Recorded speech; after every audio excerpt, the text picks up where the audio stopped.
Kailangan mo pala dumaan sa maliit na posisyon para mas maunawaan mo kung paano patatakbuhin ang kumpanya. Sa iba na parang gusto agad mataas na posisyon. Pero hindi nila alam, okay lang pala na mag-start ka ng mababa. Ginawa ko siyang positive na think sa buhay ko. Wala akong aasahan. Yes. Wala akong hahawakan na mas matibay na pundasyon, kundi ang sarili ko lang. Kailangan kang iwan ng mga nagmamahal sa'yo. If hindi ka marunong magbenta, hindi ka magiging successful entrepreneur. Yung ating mga paa, dalawa po yan ay bakal na. Nasa bahay ka lang, nag-scroll ka na naman ng social media mo, tumutok at manood ka ng Editalk Podcast at manalo ng 200 GCash prize. Itag ang 5 friends, react and share, at i-comment ang hashtag Editalk Podcast. Ano bang hinihintay mo? Sali na! Isang magandang araw sa ating mga ka-EV viewers na nanonood sa ating mga online platforms. Welcome to EVtalk Podcast Season 3. My name is Miss Joycey. I'm here to inspire and make a big change in your life. Maraming salamat mga ka-EV dahil Season 3 na tayo at damang-daman namin ang inyong suporta. Kaya ano pang inaantay nyo? Tumutok at i-share ang live na ito. Excited na ba kayo kung sino ang ating EV guest for today? Alam ko, marami nang nag-aabang sa kanya. Hindi ko na patatagalin pa. He is the founder of Kapak Group of Companies. Let us all welcome Mr. Christopher Bautro.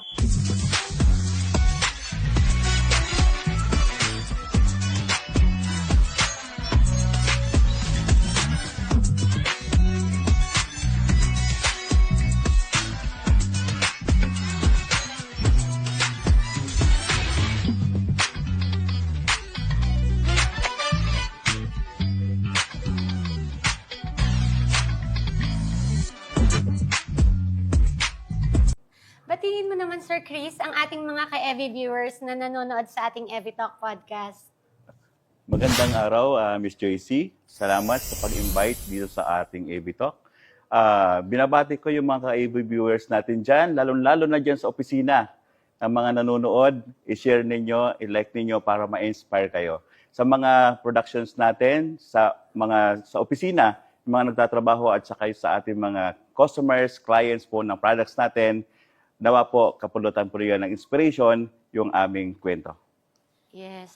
Thank you so much, Sir Chris. Grabe. Alam mo, hindi ko akalain na nandito ka sa aming harapan, kasama ng mga EV viewers natin, no? Kasi nakita ko yung background mo, napakarami mo ng kumpanya, talagang kayang-kaya mo siyang i-handle.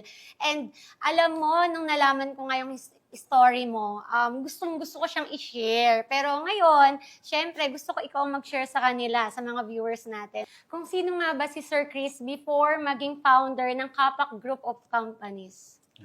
Alam mo, Miss Joycey, ngayon ay i-inspire natin yung ating mga manonood po. Yeah. Para malaman nila ano talaga ang behind the success ng isang rag to riches na tao. Or hindi pa naman tayo riches eh.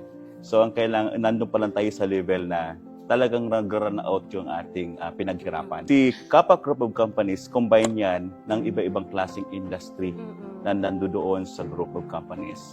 Altera Prime Corporation, ito po yung nagbibigay sa atin ng produkto, nagmamanufacture ng products na nakikita natin sa market ngayon.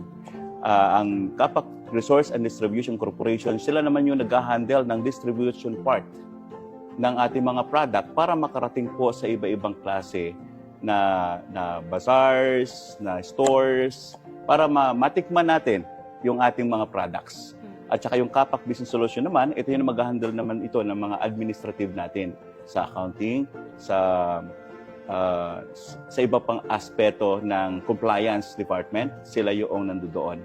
Meron din tayong Altera Grill and Restaurant, which is yung restaurant natin. Ito po yung talagang pinagbuhusan natin ng panahon, mga panahon na yun na tayo ay nagsisimula.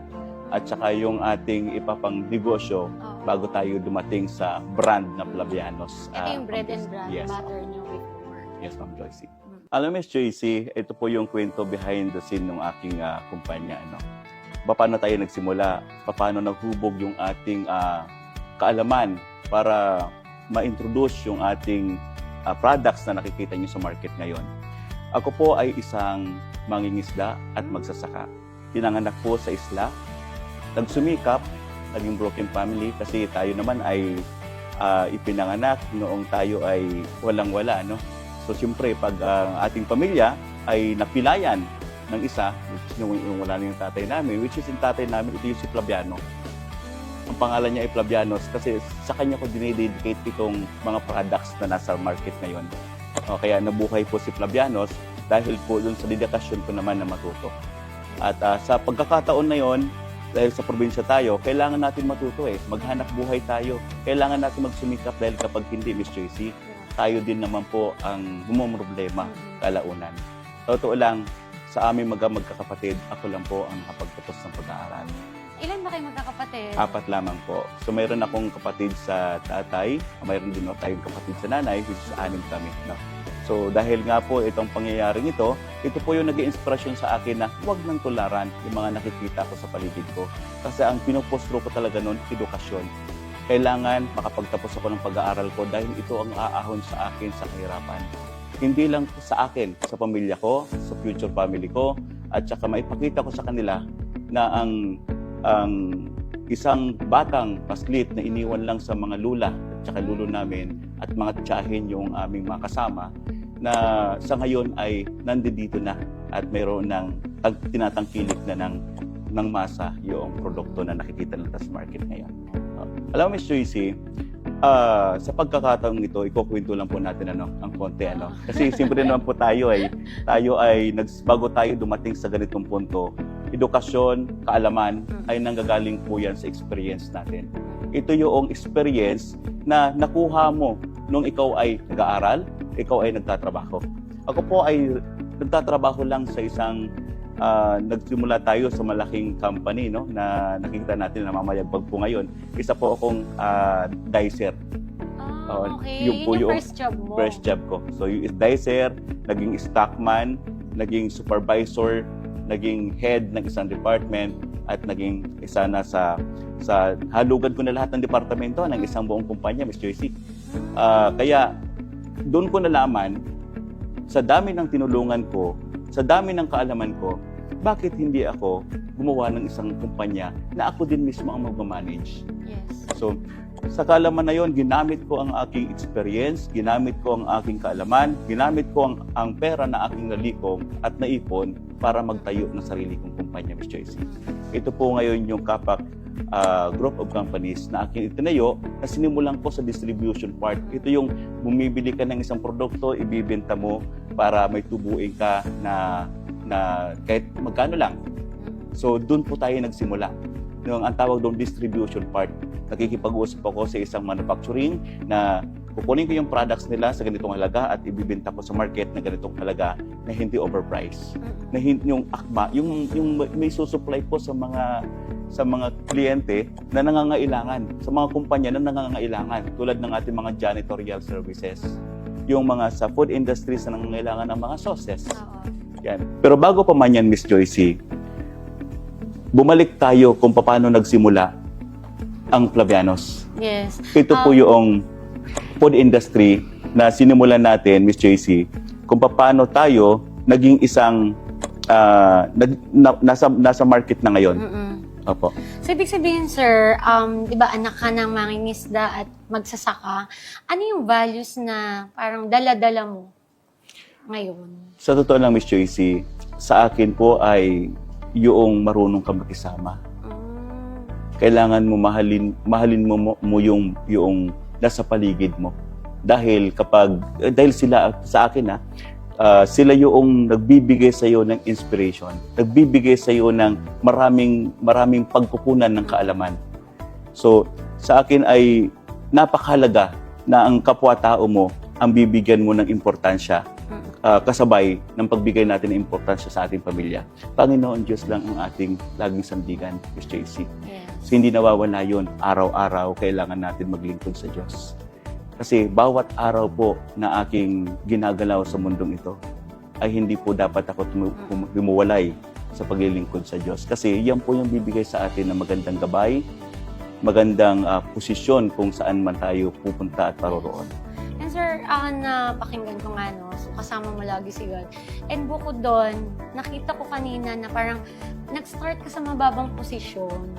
And lahat, tinanggap mo yung trabahong binibigay sa'yo. And along the way, natutunan mo yung pasikot-sikot sa negosyo. And narinig ko rin kanina, sabi mo, parang tumutulong ka, kaya naikot mo yung mga departments na hindi mo aakalain na ikaw ay magkakaroon ng sarili mong negosyo. Tama? Tama, Miss Joyce. Na parang sa pagtulong mo, nag-come up, why not magnegosyo ako? So, doon ba nagsimula yung idea na magnegosyo ka na lang muna? So, ito lang, Miss Joyce, yung isang kumpanya, kapag ikaw talaga ay marunong, knowledgeable ka, at malawak ang pag-unawa mo, maiintindihan mo kung paano umiikot ang mundo ng negosyo. Kasi sa akin, nagsimula ako sa maliit na posisyon, hanggang sa lumaki, hanggang dumating sa office position, hanggang natin supervisors and managers. Hanggang naging general manager sa isang kumpanya. Doon po natutunan na kailangan mo pala dumaan sa maliit na posisyon para mas maunawaan mo kung paano patatakbuhin ang kumpanya. At mas maunawaan mo. Kasi marami tayong nagsisimula sa taas na hindi alam kung ano ang nasa baba. Yun yung sa iba na parang gusto agad mataas na posisyon. Pero hindi nila alam, okay lang pala na mag-start ka ng mababa. Pero sa pag-start mo ng mababa, doon mo makikita yung process. Hanggang sa katulad nga, na-amaze ako na accounting na yung, meron kang accounting firm, meron kang restaurant. So, hindi siya biro ng mga negosyo. Pero, yung na-develop sa'yo doon is yung skills and also, yung sabi mo nga kanina, is yung pakikisalamuha mo sa iba't ibang tao. Tama, Ms. JC. Kasi napakahalaga yung marunong ka makisama sa kapwa mo tao. So, yung kanina nabanggit mo na broken family kayo, ano yung parang way mo para maipagpatuloy mo pa rin yung pag-aaral mo? Ginawa ko siyang inspiration, Ms. Josie. Ginawa ko siyang positive na think sa buhay ko. Na kailangan, hindi ako, yung naranasan ko sa kabataan natin, yung naranasan ko ay ayaw ko nang maranasan pa ng mga anak ko. At saka kailangan tumayo ako sa sarili kong mga paa dahil wala akong aasahan. Yes. Wala akong hahawakan na mas matibay na pundasyon, kundi ang sarili ko lang.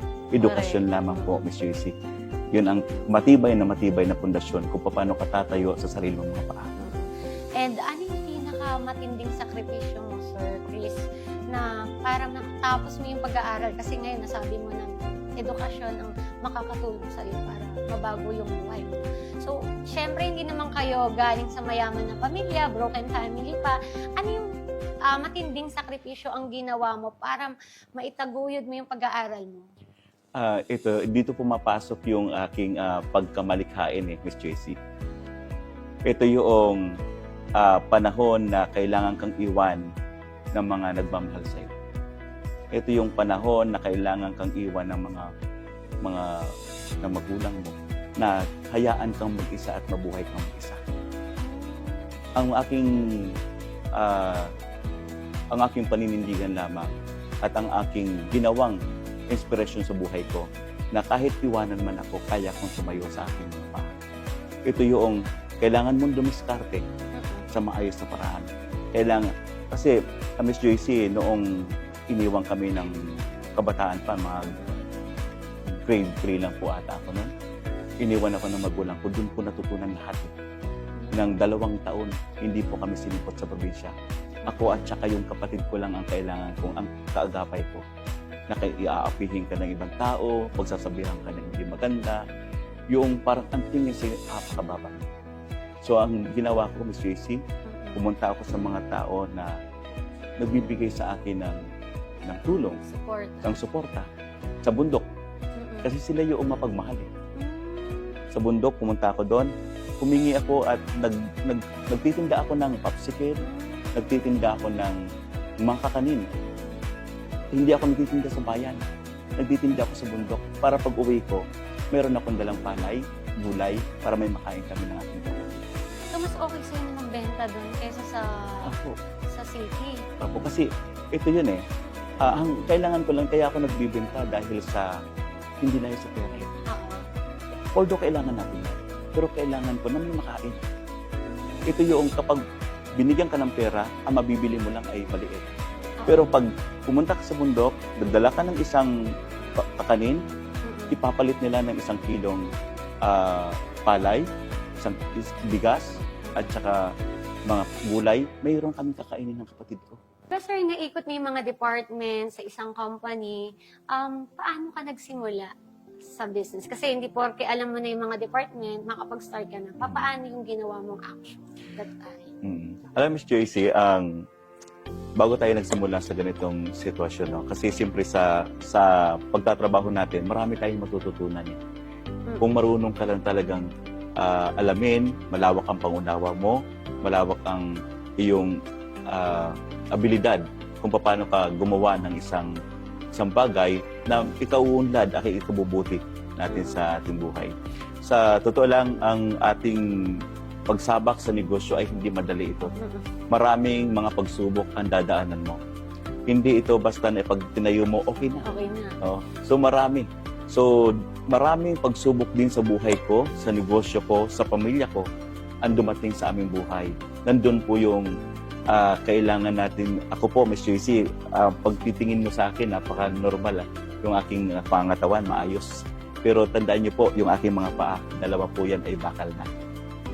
Yan po yung isa sa pagsubok ng aking buhay sa pagninegosyo. Doon po tayo nagsimula sa tayo ay siyempre, wala naman tayong kakayanan. Kailangan natin magsumikap araw-araw. So, nakamotorsiklo tayo, na-disgrasya, putol ang kabilang paa. Ganun po ang buhay. And then, tayo naman, tayo ulit. Hanggang sa dumating ang punto na maging stable ka ulit, subukan mo ulit. Huwag kang susuko kapag ikaw nagnegosyo. Kasi ito yung sitwasyon na parang kung mahina ka, pagsisisihan mo na, sana hindi na lang ako nag-resign. Sana nagtrabaho na lang ako. Babalik ka lang ulit. Oo. Sana gusto kong bumalik. Pero paano ako babalik doon sa aking senaryo dahil ang buhay ay ano lang madali lang Ito yung, Ms. Joycey, ito yung maliit lang ang panahon mo doon. Sa pagninegosyo, ito yung long term mo na hanggang ikaw ay maging stable. Iyan po rin ang hawak mo. Kasi, Ms. Joycey, nagtayo ako ng mga restaurant. Nagsimula talaga yung aming business. Yun yung first business niyo, Apo, yung restaurant. Magkano yung naging capital mo doon? Simula to sa tilapia burger, Ms. Joycey. 500 pesos lamang po. 500 lang? Yung aming kapital dito, Oo. mag-asawa. Paano mo napalago yung 500? Ito yung bumili kami ng 500 pesos na tilapia. Tapos si Mrs. naman, yung anak ko, nagki-cravings ng burger. Maraming bagyo kasi noon, ang panahon na yun nagsulputan ang tilapia dyan sa Laguna de Bay. So, marami, murang-mura lang. So, 500 pesos mo, ang dami mo nang mabibili. Pinili ni Mrs. yan, pinakain sa mga sa community, nagustuhan naman nila, doon kami nagsimula na magnegosyo. Hanggang pinasok na namin, ang una kong business ay fast food foods Ito yung marami kasi nakikipay-pay doon sa bahay namin ng mga panahon na yon at sila naman ay yung customer namin Kaya sige ko password yung aking nilagay na enterprise na aking nilagay mo na doon sa business. Hanggang sa siyempre hindi naman pag dumadami ang demand, nawawala yung supply konti. So hanggang lumipat kami dito sa Laguna, sa San Pedro. Nagtayo na lang kami ng siopaw at saka siomay habang nagtatrabaho pa ako. Okay. So doon po yung pinakasimula. Nagtinda kami ni Mrs. ng mga tsokolate, iba-iba, sari-sari. Hanggang dumating ang punto, Ms. Joycey, na naisipan ko magtayo ng unlimited wings, unlimited bagnet. Nagkaroon kami ng content pwesto, and then tinayo ko rin yung kumpanya ko, yung Distribution Corporation. Ano yung ginawa mo para makatayo? Meron bang nagtulak sa'yo or nag-inspire sa'yo na tao na ito yung gawin mo? Or sarili mo lang? Sarili ko lang, Ms. Joycey. Kasi ang purpose talaga ng buhay ay bigyan din ng buhay yung mga nagmamahal sa'yo. Kasi yung inspiration lang iniisip ko habang ako ay nasa higaan, karatay, nagpapagaling, or ako ay inooperahan, tutulo ng luha mo eh. Kasi ang iniisip mo yung anak mo, yung pamilya mo, yung asawa mo, yung empleyado mo. Yun yung aking kinakapitan kung bakit kasi sa totoo lang, sabi ko sa mga empleyado ko, kapag kayo ang sumuko, kayo ang tama. And kitang-kita naman sa inyo, sir, na hindi talaga kayo sumuko. At mas lalo pang dumami ang negosyo. Kahit nalugi, walang kita ng pandemic, di ba? Napalaki mo pa rin. And right now, you're leading ilang companies na ba ito? 6 companies or more. And ilang branches na rin. Paano mo ito na-handle? Time management ng Miss JC. So, Kasi I believe sarili mo lang po company sa family business. yes po, ako. Time management lang talaga.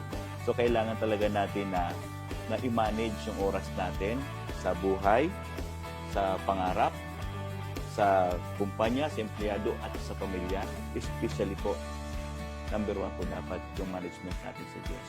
Totoo yan, sir, no? Kasi yung meron tayo dito sa mundong ito, yung mga skills, mga pangarap natin natupad, galing kay God yan. And actually, being an entrepreneur is we are giving opportunity and blessing sa ibang tao. Yes. I think kaya lalo tayong bine-bless and lalo pa na kasi hindi kapag ikaw yung tao na gusto mo makatulong talaga sa maraming tao. Oo. So, Miss JC, speaking of pagtulog tayo, no? Marami din tayong na-inspired na mga SMS din na katulad namin. Ito yung mga kasamahan ko rin kasi nagsimula tayo sa maliit lang na detalye kung paano tayo magsimula sa ating negosyo. Ito yung kailangan mong palaguin, palawakin, yung ating connections, yung ating kailangan natin makasabay Especially, huwag tayong lalayo sa patakaran ng gobyerno.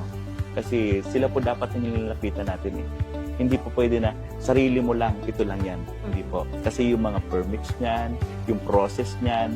So, gusto mo makilala, lapit ka sa government. Yun po ang ginawa natin. Ganun pala ang ginawa nyo. Which is yun nga rin yung pinag-usapan namin kanina with Doc Ria, no? And siguro, ang laking tulong nga talaga nito kasi ikaw mismo ay patunay na natulungan yung mga tao na nangangarap na palakihin ng negosyo. And right now, you have a brand, and which is Flavianos. Yes. And itong Flavianos na ito ay galing sa pangalan ng tatay mo, na which is naging inspiration mo. Bakit mo siya kinuha or ginamit yung pangalan ng tatay mo? Anong reason behind? Ito yan Yung tatay ko kasi, mahilig kasi sa Bicol kasi, Miss JC, mahilig kami sa sili doon. Mahilig din kami sa pader na chicken. Ito yung, kasi siyempre sa islands, yung karne mo doon ay manok, no? At saka seafoods na. And then, yung ating, yung ating pinaka-the best na hindi na partner talaga natin, yung chili garlic. Yung tatay ko, mahilig magtanim ng ganon sa probinsya. Yung aming bukirin, pupuno niya yun. O, di bali nang liparin na ang bahay namin, wag lang yung mga siling niya. So, ibig sabihin, ang first product mo ba ay Chili garlic. Chili garlic. Okay. Oo. Sir Chris, pwede mo bang i-share yung mga products ng Flaviano sa ating mga viewers? Mga viewers, ito po yung aming products. Okay. Ang una-unang products po natin na in-innovate, ito po ay chili garlic. No? Gawa po ito, may coconut extract po ito, yung BCO po, Joyce. May kasama po ito. Ito po yung pag natikman niyo po ito, malinamnam, masarap, pwede na pang ulam. Hindi lang pang sauce, pang ulam pa. Wow. Yan. Ayan yung bestseller. Yes, bestseller po ito. May dalawang klase po ito, Miss Joyce. Ito po ay, wala yung malaki. No? So, may malaki din po niyan. And then pangalawa po, Miss Joyce, ito po yung aming chicken pastil. Ito yung authentic na chicken pastil na may 28 spices ang nilagay namin dito. So, ito po ay olive oil ang gamit. Hindi yung normal oil. So, mas healthy. Mas healthy. Na kahit yung oil, pwede mo nang kainin. O isahog mo lang, wag mo inumin. Sahog lang. Masarap po Sama ito. lang sa kanin. Kahit yung oil, malasang-malasa dahil po sa quintain spices na nakasama dito sa chicken pastil natin. Ito po ay traditional tribe pater. Ang pater, sabihin ito po yung hinihimay-himay. Tapos ginigisa. Yun po ang amin sa probinsya eh. Na pag once diba nung native doon, gigisa, himay-himay mo lang tapos okay na. Meron din po tayong bagnet bagoong. Bagnet bagoong po natin, siyempre normal na ito sa market. Pero ito po ay may kasamang bagnet sa loob. Okay. Ang lasa nito ay malinamnam, mabango at siyempre masarap.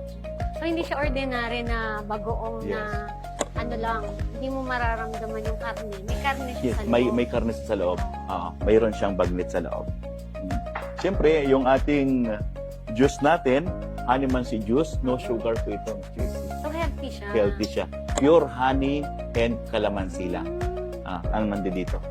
So, nakita niyo po itong ating dandelion honey. Ito po ay napakamura lang. Hindi siya pit bottle, glass bottle po ang Glass nandito. bottle. Kaya Magkano mas naman tumatagal yan, po sir, ito. sa market? 120 pesos lang ito. Mura Oh, na. yes, oh. Bottle pa lang, presyo na ng juice mo. Panalo ka na Panalo. sa presyo. Ito na yun. Quality. 120 pesos lang yan. So, ito yung ating dandelion honey. Siyempre, pure honey po ito, no? Wild honey. Hindi po ito yung inalagaan mong bees, tapos nilagay mo dito yung kanyang yung honey niya. Ito po ay wild honey. Pinuhag po ito sa Mount Banahaw ng ating mga mga farmers. Ito yung ating. May dalawang klase tayo ng honey. Ito yung maliliit na honey. Ito yung lumilipad na hanggang 5 meters. Ito yung stingless. Halo-halo na sila dito eh. And then, meron din tayong pukyutan. Ito yung malaking bees na may honeycomb sa loob. Yan, may honeycomb sa. Nakakain din po yan. Yung honeycomb na nasa loob nito. May kasama na siya. Meron tayong mulido, siyempre, natural, sa probinsya, pag ikaw ay... Pero itong mulido po ito sa loob, baka maano po tayo, may ang bagong innovation kasi ito eh, may kasamang lime sa loob. Meron tayong cherries, nakapaus, pang ano na po ito, pang chicha natin. Pero ito po ay fresh na cherries po ito, fermented lang. Kaya pag kinain mo siya, may buto pa siya, crunchy. Ito po yan. Then meron tayong kiwi. Yung kiwi na to ay dehydrated naman ito.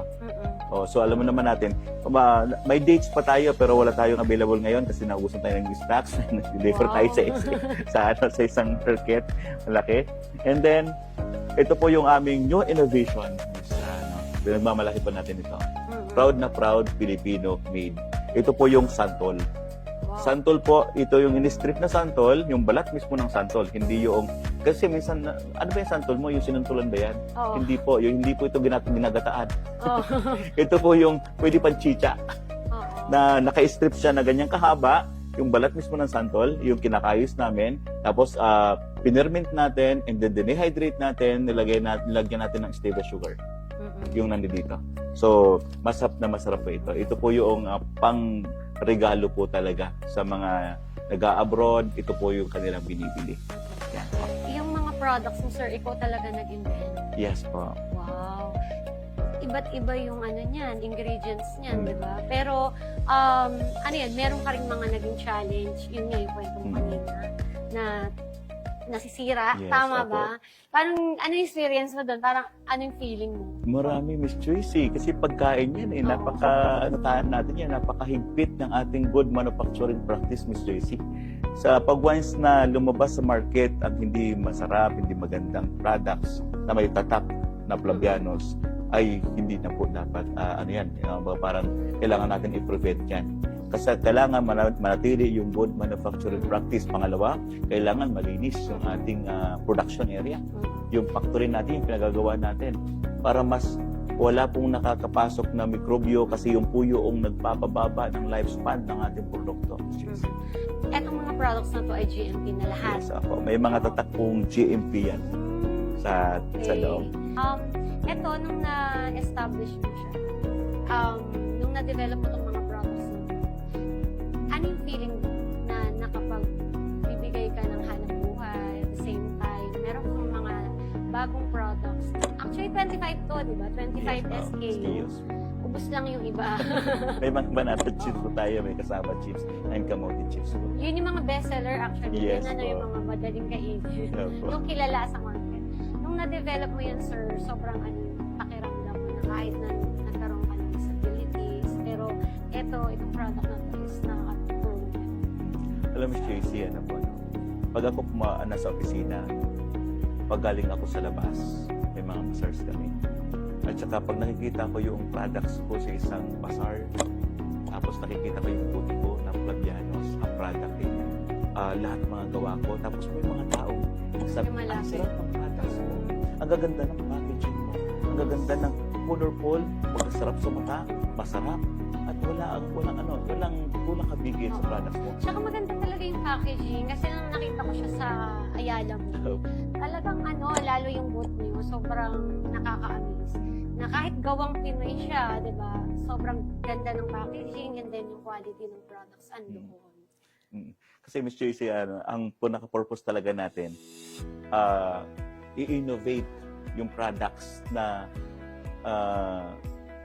yung ikaw mismo ang makilala na ikaw mismo ang nag-invento. Yung ikaw mismo yung ng kakaiba.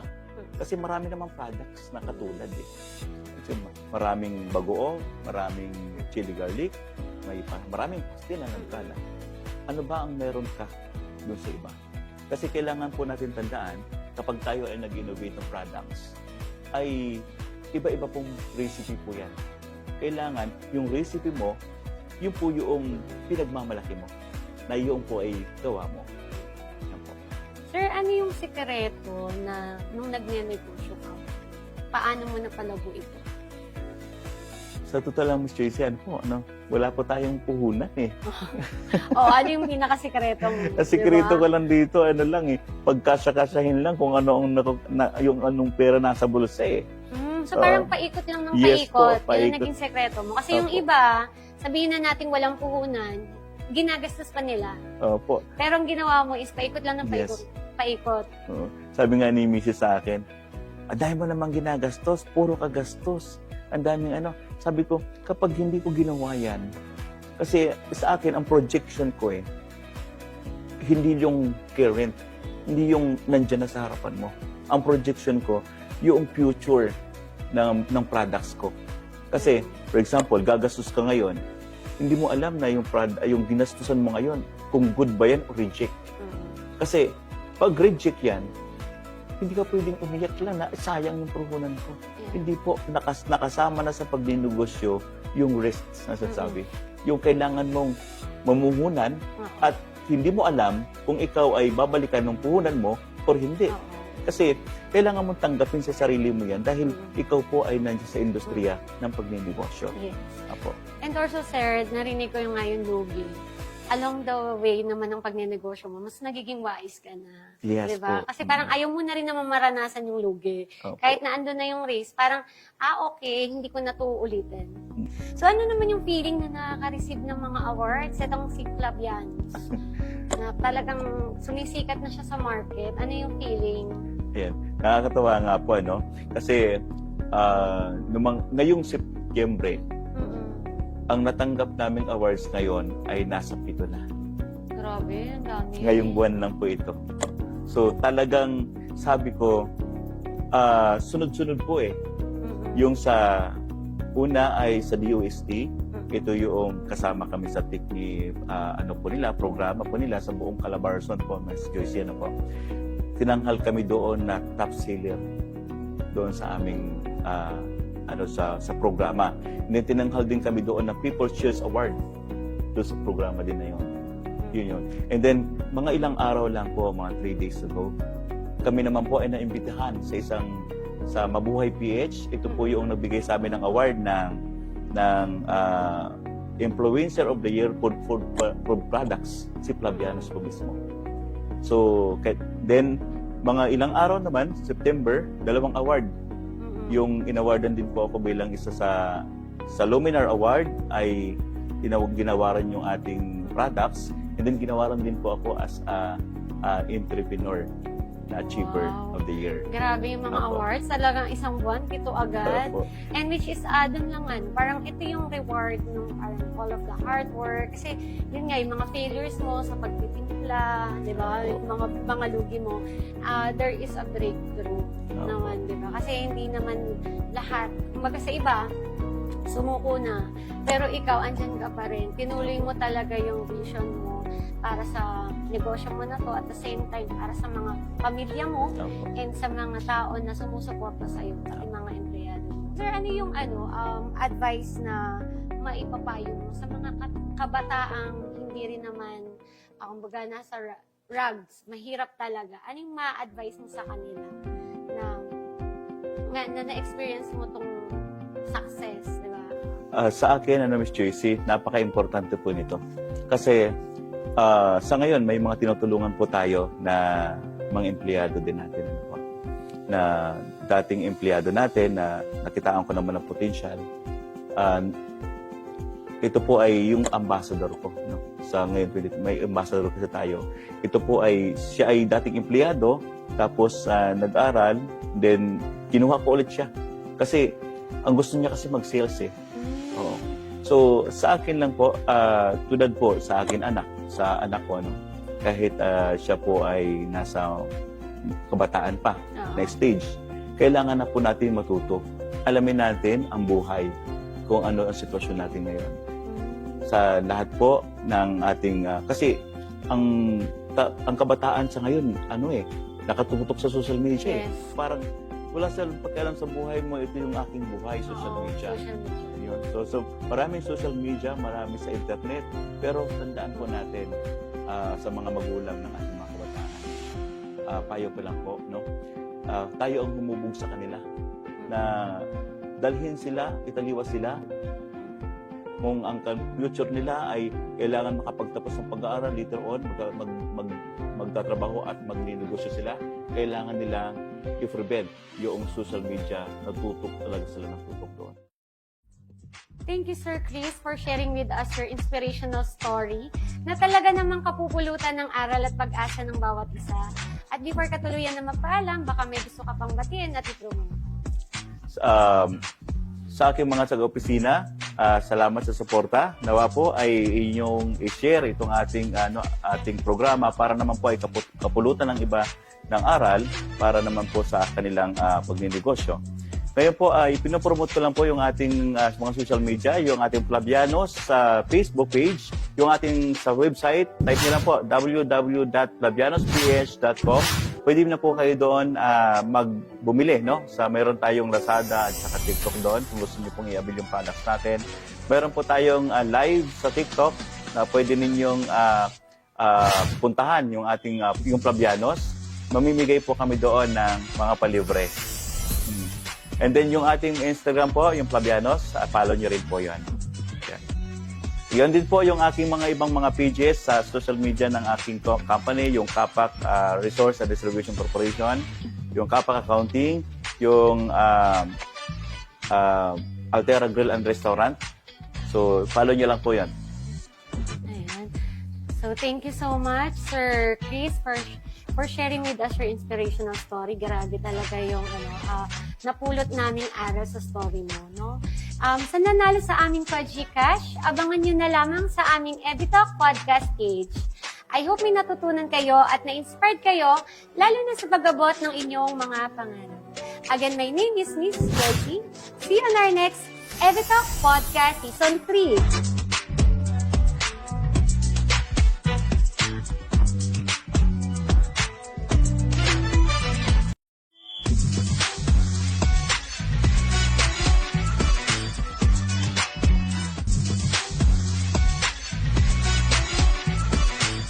EviTalk Podcast would like to thank the following: Evidence Help Beauty and Skin Essentials, MacJoy E-Commerce Corporation, J. Caprioli Designs, etc., Print Pinas Los Baños,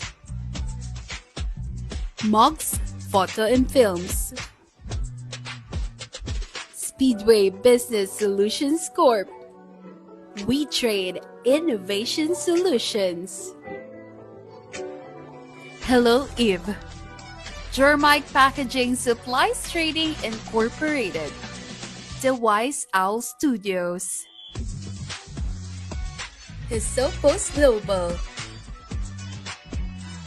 Via Juana Distribution, Beauty Co.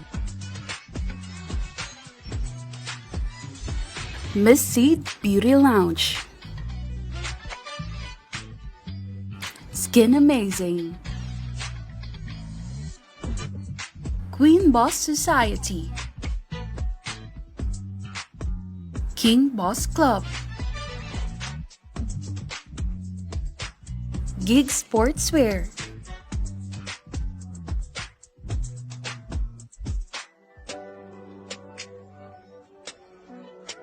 Manang Aneng, Presyong Kapatid. Comey. T&M Manufacturing Corporation. Buchan, Manila. In partnership with Gutierrez Media Productions. Pinoy Extreme, pasyal tayo.